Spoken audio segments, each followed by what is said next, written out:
बच्चों, हम लोगों ने सिल्क रूट के बारे में जान लिया। हम लोगों ने जो ग्लोबलाइजेशन आज का मॉडर्न फॉर्म है उससे पहले कैसे चीजें होती थी हम लोगों ने वो जान लिया। आज हम लोग बात करने वाले हैं फूड और ग्लोबल एक्सचेंज जो हुआ। एक जगह से दूसरी जगह जब लोग जाएंगे तो ना केवल बेटा आपका नॉलेज एक्सचेंज होगा, व्यापार होगा, उसके साथ साथ कल्चर एक्सचेंज होगा, लैंग्वेज एक्सचेंज होगा, और इन सब चीजों के अलावा भी खाना जो है वो भी एक्सचेंज हुआ।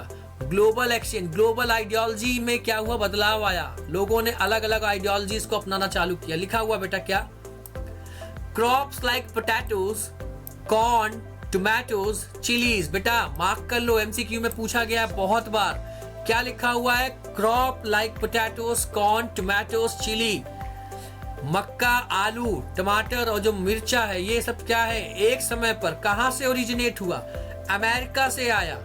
जो अमेरिका कॉन्टिनेंट है आपका वहां से आया। कहां पर, यूरोप में आया, और उसके बाद एशिया में भी आया, और फिर अफ्रीका के काफी बड़े हिस्से में भी आपको ये सब चीजें देखने को मिली।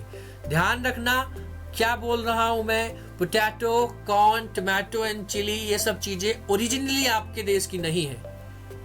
इनका जो कल्टीवेशन हुआ अमेरिका में हुआ। अमेरिकन लोगों ने या यूरोपियन लोगों ने अमेरिका में ट्रेवल किया, अमेरिकन ने यूरोप में ट्रेवल किया, तो चीजें क्या हुई, एक्सचेंज हुई। फूड भी एक्सचेंज हुए, फसलें एक्सचेंज हुई एक दूसरे देशों से। अब क्या लिखा हुआ है, potato become an important food in Europe.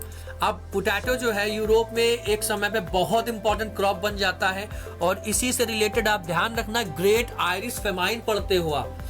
19th century के आसपास एक फेमाइन आती है आयरलैंड में, क्योंकि बहुत सारे लोग जो है क्या होते हैं, डिपेंड हो जाते हैं पोटैटो के ऊपर, और पूरी की पूरी फसल बेकार हो जाती है पोटैटो की, आलू की, जिसकी वजह से क्या होता है, बहुत बड़ी तादाद में, एक लार्ज अमाउंट ऑफ लोग, बहुत सारे लोग जो हैं क्या होते हैं, उन फेमाइन की वजह से मर जाते हैं।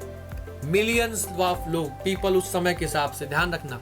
वाइल्ड चिलीज, एक समय में बेटा जो आलू जो है कहीं ना कहीं क्या हुआ कि इंपॉर्टेंट फूड बन गया यूरोप के लिए, और उसी जगह पे क्या हुआ कि जो मिर्च है वो आपके एशिया में, आपके इंडिया में खाने में बहुत ज्यादा इस्तेमाल की जाने लगी।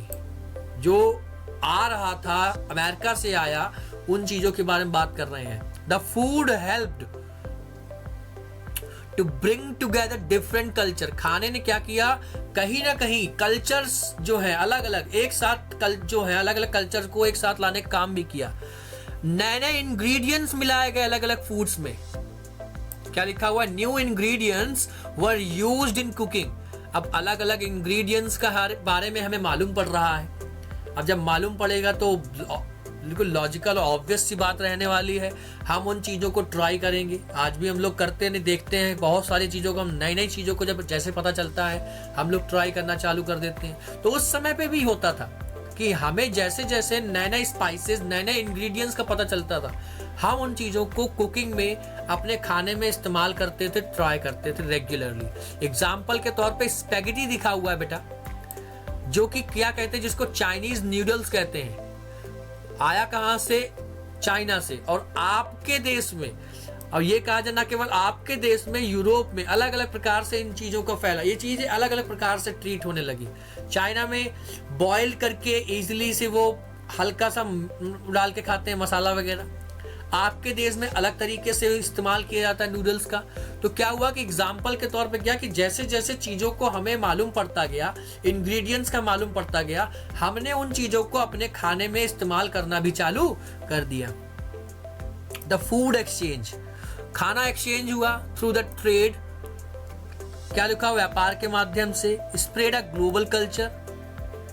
अब खाना एक्सचेंज कैसे हुआ, जो व्यापारी आपके देश से दूसरे देश में जा रहे हैं व्यापार के माध्यम से, सिल्क रूट के थ्रू जा रहे थे, याद रखना, तुरंत लिंक करना, सिल्क रूट के थ्रू जा रहे थे, तो वो क्या करेंगे, अपने यहाँ का खाना वहां पे लेके जाएंगे, अपने यहाँ का तरीके, अपने यहाँ के जो इंपॉर्टेंट फूड्स है वहां पे लेके जाएंगे ताकि वो अपना खा सके।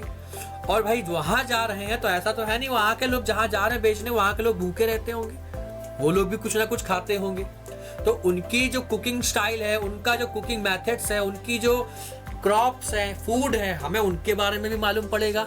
तो क्या है कि फूड एक्सचेंज कहीं ना कहीं ग्लोबल कल्चर एक्सचेंज को भी क्या कर रहा है, प्रमोट करता जा रहा है। और कुकिंग स्टाइल को भी और ज्यादा डिफरेंट तरीके से, कुकिंग स्टाइल क्या हो रहा है, कुकिंग स्टाइल को भी बहुत ज्यादा इम्प्रोवाइज करता जा रहा है, जो आप देख रहे हो फूड्स का जो एक्सचेंजमेंट हो रहा है एक समय पे। उम्मीद करता हूँ चीजें समझ में आई होंगी। ध्यान रखिएगा बच्चे, क्या लिखा हुआ, पोटैटो, कॉर्न, टोमेटो जो है एक समय पे कहाँ से आया, चिली जो है कहाँ से आया, अमेरिका से आया।